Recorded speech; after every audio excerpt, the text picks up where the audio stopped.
الله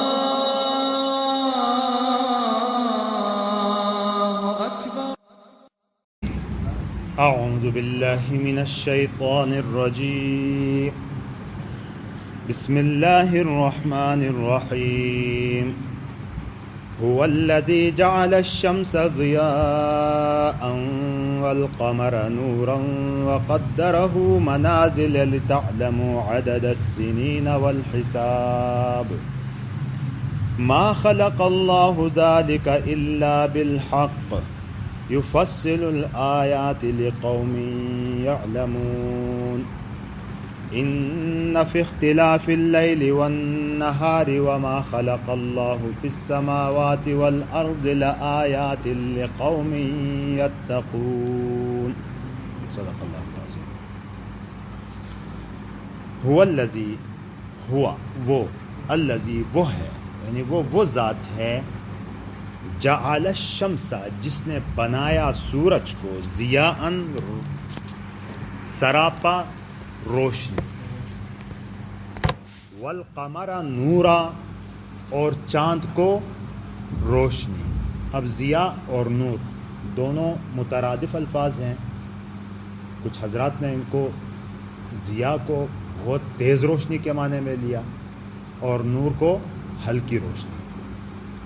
تو ہوتا بھی ایسا ہی ہے کہ سورج کی روشنی تیز ہے، بھڑکتا ہوا چراغ ہے یہ، اور چاند کی روشنی مدھم ہے کہ وہ سورج کی طرح کی روشنی اس کی نہیں ہوتی. لیکن یہ دونوں ایک دوسرے کے ہم معنی استعمال ہوتے ہیں. نور عام ہے. وَقَدَّرَهُ مَنَازِلَ اور اس کے لیے منازل مقرر کیے، منزلیں مقرر کی. لِتَعْلَمُوا کیوں؟ تاکہ تم جان سکو عدد السنین سالوں کے حساب کو، سالوں کی تعداد کو، والحساب اور حساب کو. ما خلق اللہ ذالک نہیں پیدا کیا اللہ نے اس کو، الا بالحق مگر حق کے ساتھ، یعنی بے فائدہ پیدا نہیں کیا، ان کو فائدے کے لیے پیدا کیا ہے. یفصل الآیات اللہ نشانیوں کو بیان کرتا ہے، واضح کرتا ہے. لقوم یعقلون اس قوم کے لیے جو عقل رکھتی ہے، جو جانتی ہے، سمجھ بوجھ رکھتی ہے. ان بے شک فی اختلاف اللیل، اختلاف آگے پیچھے آنا، اللیل والنہار دن اور رات کے، بے شک دن اور رات کے ایک دوسرے کے پیچھے آنے میں، وما خلق اللہ اور جو کچھ اللہ نے پیدا کیا ہے، فی السماوات والارض آسمانوں اور زمین میں، لآیات یقیناً اس میں نشانیاں ہیں، لقوم یتقون اس لوگوں کے لیے، اس قوم کے لیے جو خوف رکھتی ہے اللہ کا، جو اللہ سے ڈرتی ہے. چند مسائل باتیں ان آیات میں. پہلی بات تو وہی توحید، چونکہ اس کا موضوع ہی ہے. اللہ کا وجود، اللہ کی وحدانیت، موجود ہونا الگ بات ہے، اکیلا ہونا الگ بات ہے. موجود ہونا اللہ کا وجود، اکیلے ہونا پھر یہ اللہ کی وحدانیت، ذات اور صفات میں وہ اکیلا ہے. اور پھر آخرت کہ انصاف کے لیے ایک دن مقرر ہے. دنیا میں تو انصاف نہیں ہو سکتا، کوئی ظالم ہے، کوئی مظلوم ہے، اس کے لیے ایک دن مقرر ہے. اس کے لیے یہی ان آیات کا موضوع بھی ہے. اللہ رب العزت اپنی توحید، اپنا وجود اور آخرت کو مختلف کونی علامات کے ذریعے بتاتے رہتے ہیں قرآن پاک میں، تاکہ عقل والے لوگ اس پر سوچیں، سمجھیں اور اللہ کی وحدانیت تک پہنچیں. عام طور پر ہم اپنی آنکھوں کے سامنے جو دیکھتے ہیں، ایک دانہ بیج کا ہم ڈالتے ہیں زمین میں. جیسے پہلے بھی میں نے بتایا تھا کہ ہم تو صرف سہولت کار ہیں. دہقان، مزارع جو کسان ہے وہ تو صرف سہولت ہے اس کے لیے مہیا کرتا ہے کہ زمین کو نرم کرتا ہے اس کے لیے اور پانی کا انتظام کرتا ہے، باقی تو پھر اس کا کوئی کام نہیں ہے. اس دانے کا پھوٹنا، اس سے ایک باریک نرم نازک کومپل کا نکل آنا، پھر بڑھتے رہنا اس کو، اور پھر وہاں سے دانے نکل آنا، پکنا، اس میں مزارع کا کوئی کام عمل دخل یہ کون کرتا ہے؟ سوچنے والی بات ہے، عقل والی بات ہے۔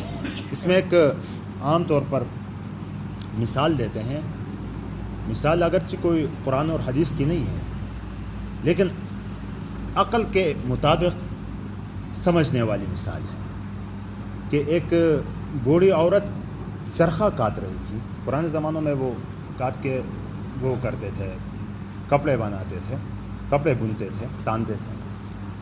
تو کسی غیر مسلم نے آ کے اس سے پوچھا کہ تم لوگ کہتے ہو کہ اللہ ایک ہے، موجود بھی ہے۔ ہم ایک نظریہ ایسا بھی ہے نا کہ یہ ایک دھماکہ ہوا تھا، اس میں یہ چیزیں سارے وجود میں آ گئی، سارا کچھ ہو گیا۔ وہ کہتے ہو اللہ ہے بھی اور وہ ایک بھی ہے، تو یہ مجھے ثابت کرو کہ کیسے اللہ ہے اور ایک بھی ہے۔ دیکھو کوئی مسلمان ہو تو اس کو قرآن اور حدیث سے آپ مثال دیں گے، ایک غیر مسلم ہو تو اس کو وہ تو قرآن اور حدیث کو مانتا ہی نہیں، تو اس کو تو عقل سے جواب دینا پڑتا ہے۔ تو اس بوڑھی عورت نے کہا کہ ایک ایک کر کے سوال پوچھو۔ اس نے کہا اللہ ہے ایک ہے، اس کی کیا مثال ہے؟ موجود ہے، کہتے دیکھیں میں موجود ہوں تو تب یہ چرخہ چلتا ہے، میں جب نہیں ہوتی تو چرخہ نہیں چلتا۔ تو یہ تو اللہ کے وجود کی دلیل ہے کہ پوری کائنات کا سسٹم نظام چل رہا ہے تو کوئی موجود ہے۔ اگر وہ موجود ہی نہیں ہے تو یہ نظام کیسے چل رہا ہے؟ آپ کے دھماکے سے اگر پیدا ہوا تو یہ اتنے سالوں سے، ہزاروں سالوں سے چل کیسے رہا ہے؟ کوئی موجود ہے جو اس کو چلا رہا ہے۔ پھر اس نے کہا کہ اچھا چلو موجود ہے تو اکیلا کیسا ہے وہ اتنا سارا نظام کو چلانے کے لیے؟ کہتے یہ بھی مثال اس چرخے سے ہی میں دیتا ہوں کہ میں اکیلے اس کو گھماتی ہوں تو گھوم جاتا ہے، اور اگر میرے مقابلے میں کوئی اس طرف بیٹھ جائے وہ بھی اسی طرف گھمائے تو چرخہ کبھی ادھر گھومے گا کبھی ادھر گھومے گا، سارا کچھ نظام۔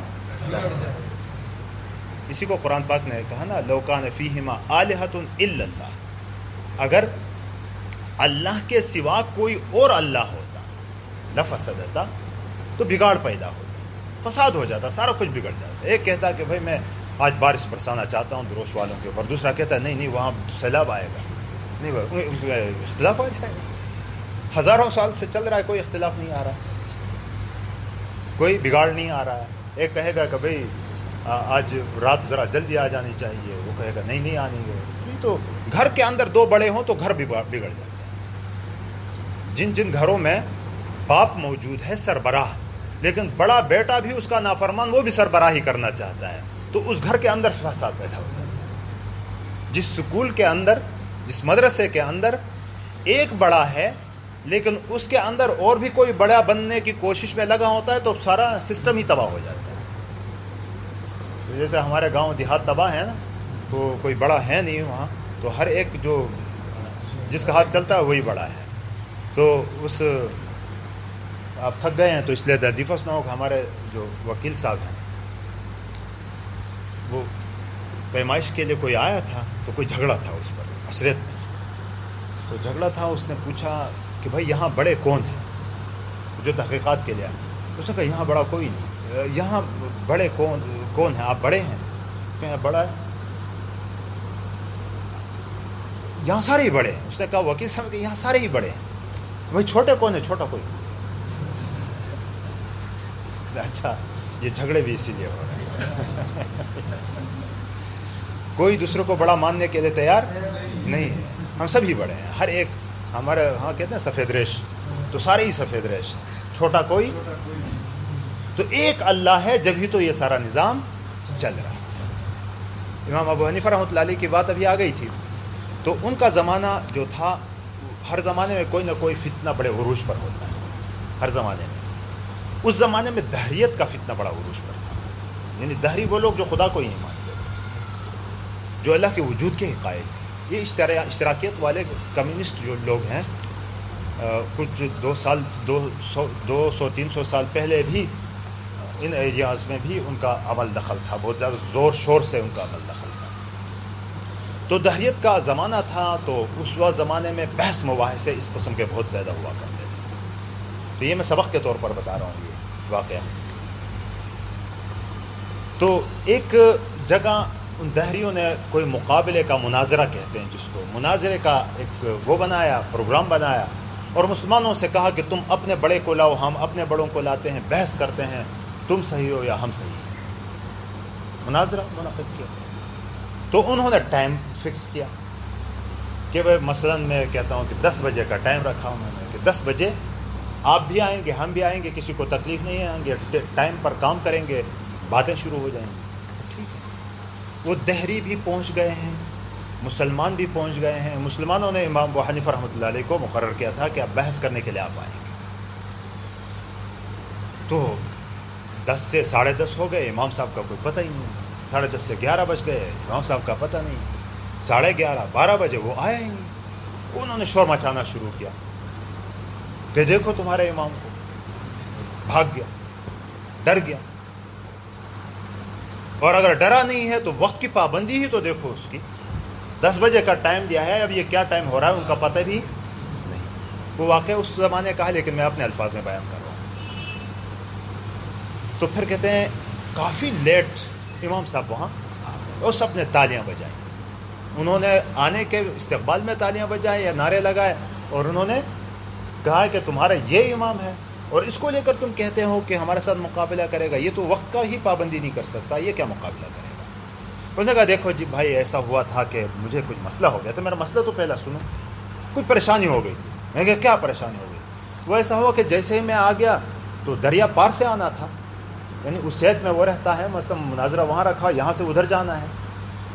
تو وہاں آ گیا تو وہ پل تو سیلاب لے گیا تھا، پل تو کوئی تھا ہی نہیں وہاں. اور میں پریشان وہاں بیٹھ گیا. تھوڑی دیر میں دیکھا تو ایک درخت گر گیا. وہ گر کے بھائی آریاں چلنے لگی، تختے بن گئے اس کے. وہ دیکھا دیکھی وہ آریاں اور تختیاں ایک دوسرے کے ساتھ جڑنے لگے اور جڑ کے پل بن گیا. میں اوپر سے نکل کے ابھی پہنچ گیا، میں اس لیے میں معافی چاہتا ہوں. وہ انہوں نے تالیاں بجائی کہ دیکھو تم امام کہتے ہو پاگل آدمی کو، کہ درخت خود گر گیا، خود ہی کٹ گیا، تختے بن گئے اور اوپر سے چل کے یہ آ گیا. میں کہ عقل کے مارو، ایک پل خود نہیں بن سکتا ہے تو اتنی کائنات خود بن سکتی ہے. تو اس پر وہ سارے شرم. اور حقیقت ہے کہ ایک ذرا سی چیز خود سے نہیں بن سکتی. کوئی کہے کہ پل خود سے بنا ہے یہ، تو اس کو ہم پاگل کہیں گے. تو جو یہ کہے کہ اتنا نظام کہ ساری دنیا کی عقلیں جمع ہو کر بھی اس نظام کے حدوں کو تک نہیں پہنچ سکتی، تو اس نظام کے بارے میں کہہ رہے ہو کہ وہ خود بخود چلا ہے، خود بخود چل رہا ہے. تو یہ عقلی باتیں ہوتی ہیں. تو اللہ رب العزت بھی قرآن پاک میں ان کافروں کو مخاطب کر کے عقلی دلائل سے سمجھاتے ہیں کہ اللہ موجود بھی ہے اور اللہ ہے بھی ایک. اللہ موجود بھی ہے اور اللہ ہے بھی ایک، اور وہ منصف بادشاہ ہے، کسی کے اوپر ظلم نہیں کرتا. انصاف کا تقاضا ہے کہ ظالم کو ظلم کا بدلہ دیا جائے، مظلوم کو اس کے مظلومیت کا بدلہ مل جائے. اور وہ ہم دنیا میں دیکھتے ہیں کہ دنیا میں نہیں ہوتا. لہٰذا اس کے لیے دن مقرر ہے. ان تینوں چیزوں کے لیے عقل ہی مانتی ہے کہ یہ تینوں چیزیں کہ اللہ بھی ایک ہے، اللہ موجود بھی ہے، اللہ ہے بھی ایک، اور دن بھی انصاف کا مقرر ہے. تو یہاں هو الذی جعل الشمس ضیاء، اللہ وہ ذات ہے جس نے سورج کو بنا دیا چمکتا ہوا ستارہ، چمک سے بھرپور. والقمر نورا، اور چاند کو روشن چمکدار. وقدرہ منازل، اور اس کے لیے مقرر کیے منزلیں. ان کی منزلیں بھی مقرر ہیں. بھائی سورج کی بھی منزلیں ہیں، چاند کی بھی ہیں، منازل ہیں اس کے. چاند اپنی منزلیں 28 یا 29 منزلیں اس کے، اس میں پوری کرتا ہے، اور سورج کے بھی اپنی منزلیں ہیں. یہ فلکیات والے تو انہی منزلوں کو دیکھ کر لوگوں کی قسمتوں کو بھی بتاتے ہیں کہ آپ کی قسمت یہ ہے، وہ ہے وغیرہ. وہ واحیات ہیں. منزلیں ان کی مقرر ہیں. کیوں؟ لِتَعْلَمُوا عَدَدَ السِّنِينَ وَالْحِسَابِ، تاکہ تم معلوم کر سکو سالوں کی گنتی اور باقی حساب کو بھی. مثلا دنوں کا حساب، اوقات کا حساب، یہ سارے حساب ان دو چیزوں سے معلوم ہوتے ہیں۔ سوال یہ ہے کہ بھائی ہم اسلامی لوگ کہتے ہیں کہ اسلام میں تو قمری مہینہ ہے، محرم، ربیع الاول، ربیع الثانی وغیرہ، یہ 12 مہینے ہیں۔ اس سے تو معلوم ہوتا ہے کہ دونوں مراد ہو دونوں ہو سکتے ہیں، کہ سورج کے بھی مہینے، جنوری، فروری، مارچ، اپریل، ہے نا، 12 مہینے۔ سوال سمجھ میں آ گیا؟ ہم اسلامی لوگ کہتے ہیں کہ اسلامی مہینے ہونا چاہیے، قمری مہینے، اور اس کو ہم انگریزی مہینے کہتے ہیں۔ اس سے تو معلوم ہوتا ہے کہ دونوں اسلامی ہیں۔ سال ہم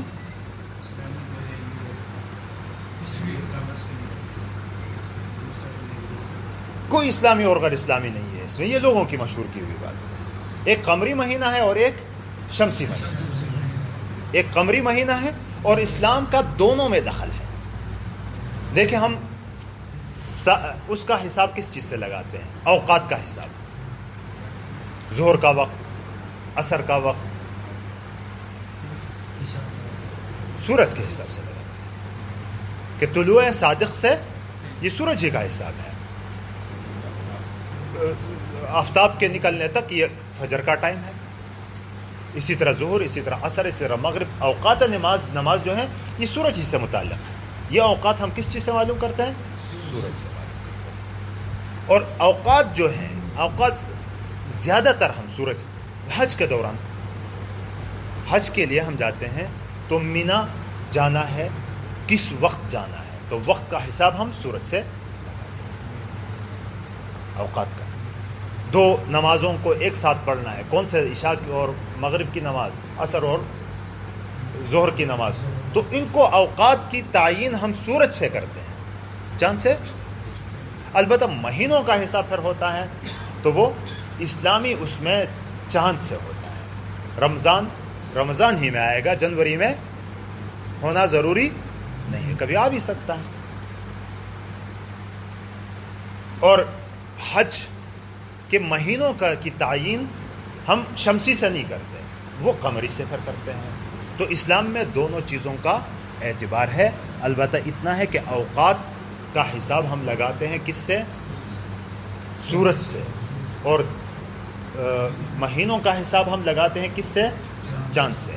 اور سال دونوں کا ایک جیسا ہوتا ہے، شمسی بھی ہوتا ہے، قمری بھی ہوتا ہے، دونوں میں تھوڑا سا فرق بھی ہوتا ہے، دنوں میں فرق بھی ہوتا ہے۔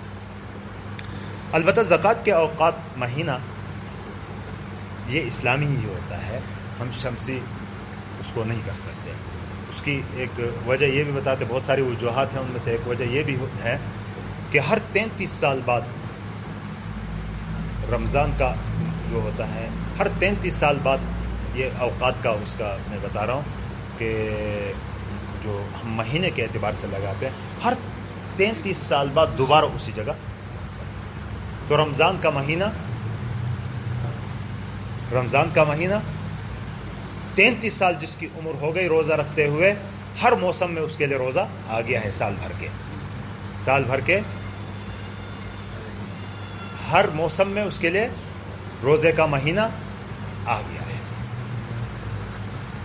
اور جو میں نے بتایا زکوٰۃ کا، اس کا تو زکوٰۃ اگر شمسی پہ ہم نہیں رکھتے، سال کے حساب سے ہے نا، سالوں کے حساب ہم شمسی پہ نہیں رکھتے، قمری پہ رکھتے ہیں، تو اس کی وجہ یہ بتاتے ہیں کہ اگر اس کو ہم شمسی پہ رکھیں گے تو 33 سال میں 1 سال مس ہو جائے گا، 1 سال کی زکوٰۃ مس ہو جائے گی، اس میں غریب کا بڑا نقصان ہوگا۔ تو یہ یہاں سے بات چلی کہ لِتَعْلَمُوا عَدَدَ السِّنِينَ وَالْحِسَابَ وَمَا خَلَقَ اللَّهُ ذَلِكَ إِلَّا بِالْحَقِّ۔ اس کو باطل نہیں بنایا، بیکار نہیں بنایا اللہ نے کوئی بھی چیز بیکار نہیں بنائی ہے۔ تو یہ سارا حساب، یہ تو چند باتیں جو ہم کہہ رہے ہیں کہ یہ فوائد ہیں، اور بے شمار وہ فائدے ہیں جو ہماری نظروں سے غائب ہیں، اور نئی نئی چیزیں دریافت ہوتی ہیں، وہ انہی چیزوں سے بنی ہوئی ہوتی ہیں۔ یفصل الآیات لقوم یعلمون، اللہ بیان کرتا ہے نشانیوں کو اس قوم کے لیے جو سمجھ بوجھ رکھتی ہے۔ دیکھو اسلام کے احکام مکلف پر ہے۔ مکلف کون کہلاتا ہے؟ کہ جو بلوغ کے حد تک بھی پہنچے اور مجنون بھی نہ ہو. تو نماز بچے پر فرض نہیں ہے، نہیں پاگل پر فرض، مجنون پر بھی فرض نہیں ہے. تو یہ ساری چیزیں اسی لیے پوچھا بھی جائے گا اس مکلف سے قیامت کے، نہ بچے سے اور نہ مجنون سے. یہ دونوں پاک ہیں، معصوم ہیں، دونوں پاک ہیں. تو یہ نشانیاں بھی جو بتائی جاتی ہے، جن کو اللہ نے عقل دی ہے، وہ اگر اپنے عقل سے سوچتا ہے تو وہ اللہ کی وحدانیت اور اللہ کے وجود اور قیامت تک اپنے عقل کے ذریعے پہنچ سکتا ہے اگر عقل کو استعمال کرتا ہے. نہیں تو مجنون ہے سارے، جہاں تک پہنچ نہیں سکتے. تو کائنات کی ہر چیز، ہر ذرہ اللہ کے وجود کو بتاتا ہے. ہر ذرے پر آدمی سوچے تو اللہ کے وجود کو بتاتا ہے کہ یہ کیسے بڑھتا ہے، کیسے پھلتا پھولتا ہے، کیسے چلتا ہے، یہ سسٹم میں کیسے موجود ہے، یہ کہاں سے آیا ہے. تو یقیناً اس کا کوئی ہے، اس کو پیدا کرنے والا بھی، یقیناً اس کا نظام اور سسٹم، اس کا چلانے والا بھی کوئی موجود ہے. دنیا کا ایک ایک ذرہ اللہ کی نشانیوں میں سے ایک نشان. اس لیے کونی علامات کہتے ہیں اس کو. آیات جو ہے دو قسم کی ہیں، ایک آیت کے معنی نشانی، ایک آیت وہ ہوتی ہے جو قرآن کی ہے، اس کو بھی آیت کہتے ہیں. ایک آیت کونی آیت کہ کائنات کا ہر ذرہ ایک آیت ہے اللہ کی نشانی. ان فی اختلاف اللیل والنہار، بے شک رات کے اور دن کے ایک دوسرے کے پیچھے آ جانے میں، وما خلق اللہ فی السماوات والارض، اور جو کچھ اللہ نے پیدا کیا ہے آسمانوں اور زمین میں، لآیات، یقیناً نشانیاں ہیں. کس کے لیے؟ لقوم یتقون، اس قوم کے لیے جو خوف اللہ کا رکھتی ہے. جس کا کوئی خوف ہی نہیں ہے وہ ان نشانیوں پر کیوں غور کرے، اور ان نشانیوں پر پہنچ کے پھر اللہ کا بنے کیوں؟ وہ اس کے اندر تو خوف ہی